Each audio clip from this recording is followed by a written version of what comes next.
বাংলাদেশের জনপ্রিয় অভিনেত্রী তানজিন তিশা এবার পা রাখছেন টলিউডে। তার প্রথম সিনেমার নাম ভালোবাসার মরশুম, যেখানে তার বিপরীতে অভিনয় করবেন বলিউডের 3 ইডিয়টস খ্যাত অভিনেতা শারমন জোশী। সিনেমাটি পরিচালনা করছেন রাবণ খ্যাত নির্মাতা এম.এন. রাজ। এটি হবে রাজের প্রথম রোমান্টিক ঘরানার ছবি, যেখানে তিশা অভিনয় করবেন হিয়া চরিত্রে এবং শারমন জোশী থাকবেন অধ্যাপক আবির চরিত্রে। সিনেমার গল্প আবর্তিত হয়েছে কলেজে পড়ার সময় ছাত্রীর পক্ষ থেকে অধ্যাপকের প্রতি জন্ম নেয়া প্রেম এবং বিয়ের পর সম্পর্কের জটিলতা ঘিরে। ওয়ালটন এখন দেশের সীমানা পেরিয়ে পৌঁছে গিয়েছে 50টিরও বেশি দেশে।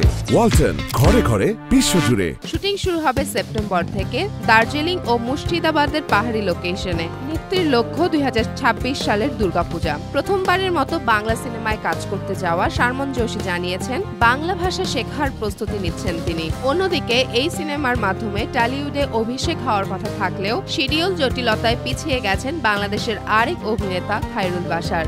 ভালোবাসার মরশুম সিনেমাটি দুই বাংলার সংস্কৃতি মেলবন্ধনে হিসেবে গুরুত্বপূর্ণ সংযোজন হয়ে উঠতে পারে বলে প্রত্যাশা করছেন নির্মাতা ও দর্শকরা। যেমন ফারিয়া, জনকণ্ঠ।